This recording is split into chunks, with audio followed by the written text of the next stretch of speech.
जैसा कि हमने समझा है कि इस भौतिक और बाहरी देह से अलग हमारी जो हस्ती है उसे आत्मा या रूह कहते हैं, जो अजर अमर और अविनाशी है, जो खुद असल में न पैदा होती है और न मरती है।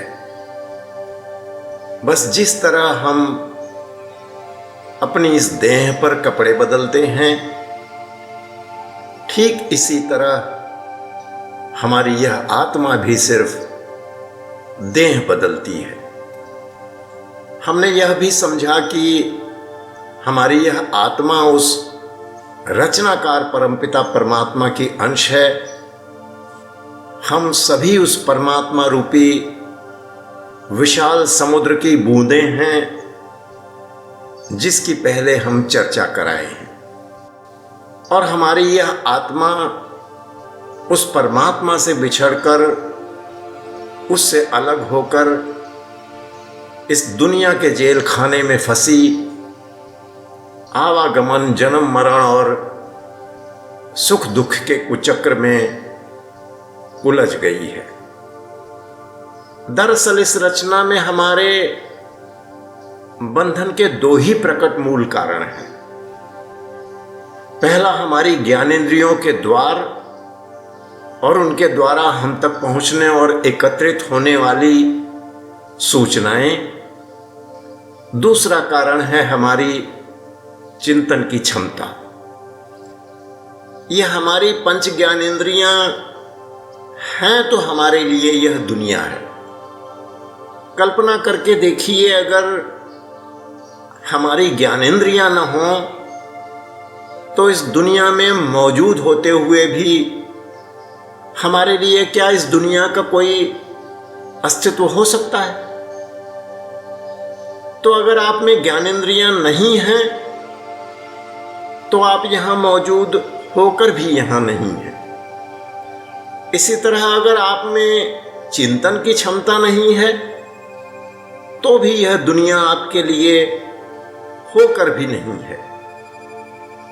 अगर आपने अपनी ज्ञानेंद्रियों को समेट लेने की क्षमता विकसित कर ली, अगर आपने अपने चिंतन को साध लिया, तो आप यहां हैं भी और यहां नहीं भी हैं। दूसरे शब्दों में तो फिर आप यहां होकर भी यहां नहीं हैं। दरअसल इस रचना में मौजूद होना कोई समस्या नहीं है। यहां की मौजूदगी बंधन का कारण नहीं है। समस्या है इस रचना का हिस्सा बन जाने में, खुद को इसमें उलझा लेने में। इस रूहानियत के रास्ते पर चलने में शुरुआती दो बड़ी बाधाएं हैं, जिन्हें दूर किए बिना रूहानियत के रास्ते पर चलना आसान काम नहीं है। पहली बाधा है बुद्धि के दुविधा की और दूसरी है मन के स्वाद और लोलुपता की।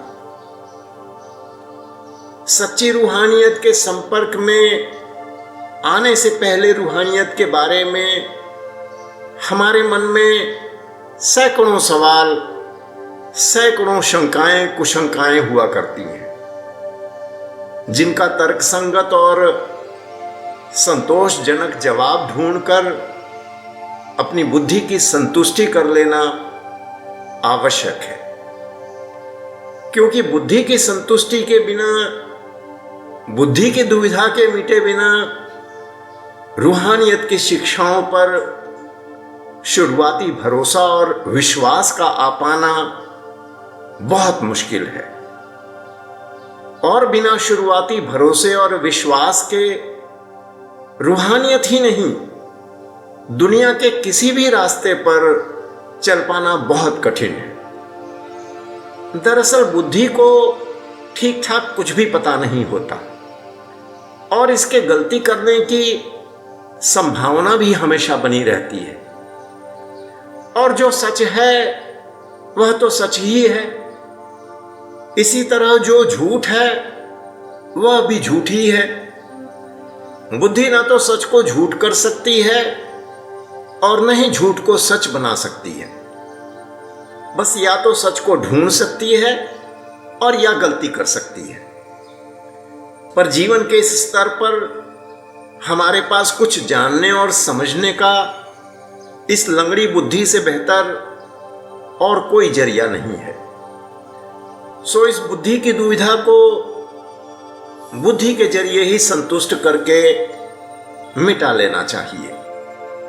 बुद्धि की दुविधा को दूर करने में हमारी सबसे पहली जरूरत है इस फैसले पर आने की कि परमात्मा का होना सच है या नहीं।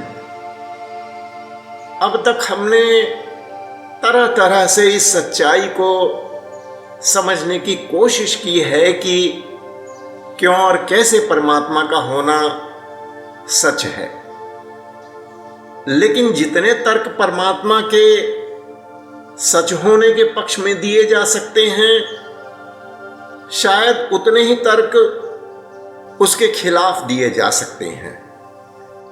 सो महत्वपूर्ण यह है कि हमें किस तरह के तर्कों में तथ्य नजर आता है, किस तरह के तर्क हमारे मन को जचते हैं।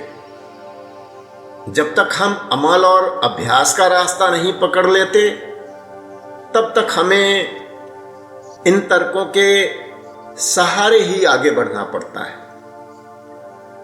सारा कुछ हमारे अपने विवेक, हमारे मन के झुकाव पर निर्भर करता है और इसके लिए हमें अपने ऊपर किसी भी तरह का कोई दबाव नहीं डालना।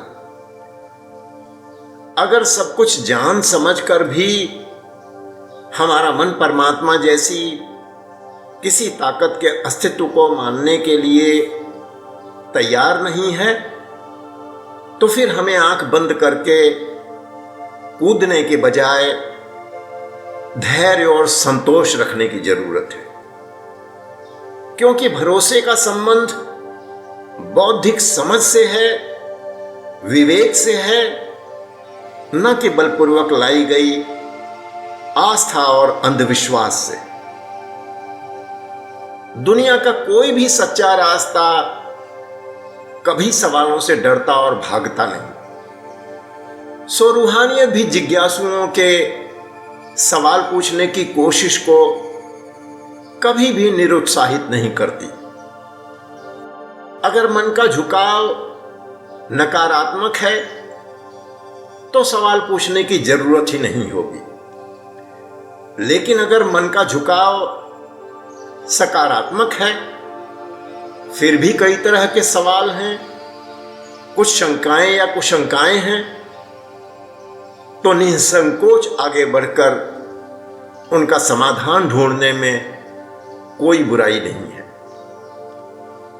इस तरह रूहानियत के रास्ते पर चलने की शुरुआत करने से पहले बौद्धिक दृष्टि से पूरी तरह संतुष्ट हो लेना बेहद जरूरी है।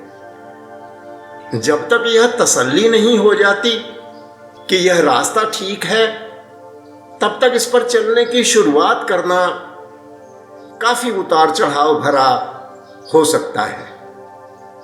शुरुआत में अमल और अभ्यास में जल्दबाजी करने के बजाय इन सच्चाइयों को ठीक से समझने और इन्हें हजम करने में वक्त देना चाहिए। इन सच्चाइयों को बार बार पढ़ना, सुनना और समझना है और भावी अमल और अभ्यास की नींव तैयार करनी है। इस रास्ते पर चलने के लिए मन और बुद्धि की तसल्ली बेहद जरूरी है। आधे और अधूरे मन से इस रास्ते पर चलना हमें कुछ ज्यादा लाभ नहीं दे सकता। रूहानियत के रास्ते पर चलने की दूसरी बड़ी बाधा है हमारे मन की। हमने कभी भी रियलाइज नहीं किया होगा, पर एक दुनिया हमारे बाहर है और एक बाहर के प्रतिबिंबों वाली कल्पना की दुनिया हमारे बाहर की दुनिया से भी बड़ी दुनिया हमारे मन के भीतर की है।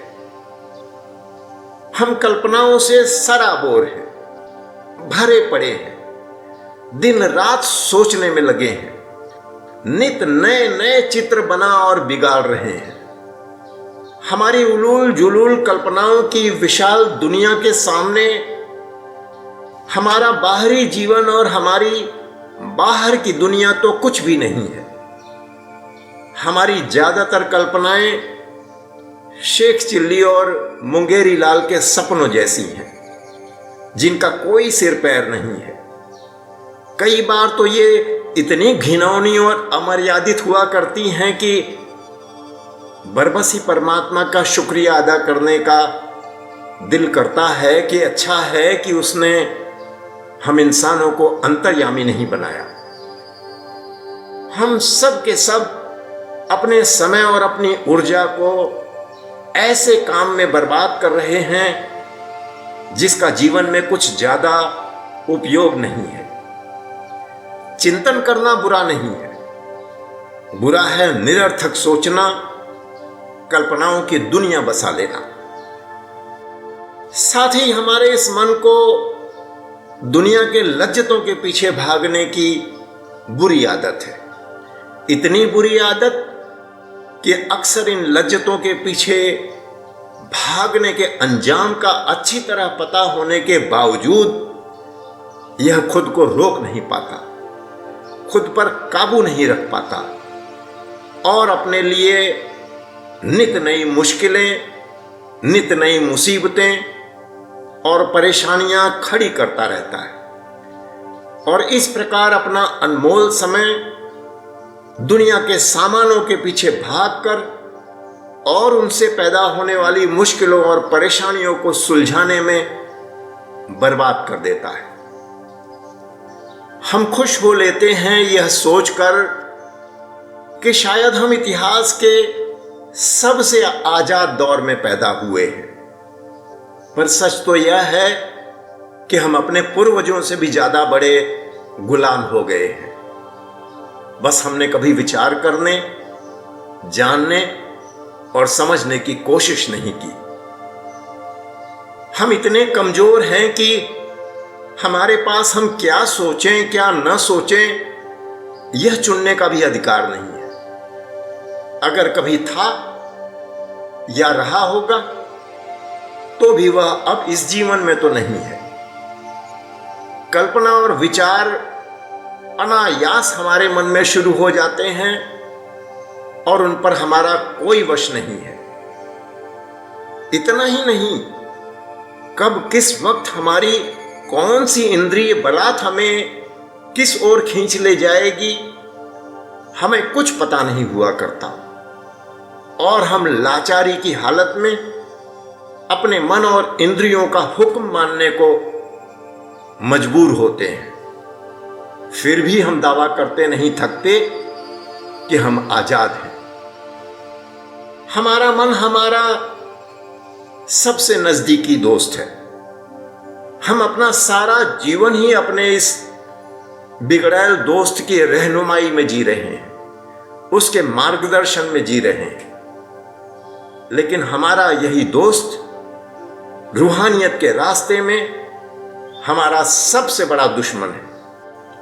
दुश्मन इसलिए क्योंकि रूहानियत तवज्जो को एक जगह इकट्ठा करने का खेल है, क्योंकि आध्यात्म ध्यान को एक बिंदु पर एकत्रित करने का उपक्रम है और हमारा मन हमारी तवज्जो को टुकड़ों टुकड़ों में बांटकर सारी दुनिया में फैलाने के काम में माहिर है। लेकिन इस बेहद ताकतवर मन से दुश्मनी बोल लेकर इस जंग को जीतने का रास्ता बहुत कठिन है। आसान रास्ता है मन की दोस्ती को कायम रखकर, मन को दोस्त बनाए रखकर उसके कहे पर चलने के बजाय उसको अपने कहे पर चलने के लिए मना लेना। मन को यह समझाना कि क्या करने में हमारा दोनों का भला है। एक बार बुद्धि की तसल्ली हो जाने के बाद इस भटके हुए मन को भी धीरे धीरे सही दिशा देकर सही रास्ते पर लगाने की जरूरत है। और ऐसा करते ही आध्यात्म के रास्ते पर चलना आसान हो जाएगा। रूहानियत के रास्ते पर सफल होने के लिए एक खास तरह के दृष्टिकोण की जरूरत है। वह दृष्टिकोण क्या है, इसे हम अगली बार समझेंगे।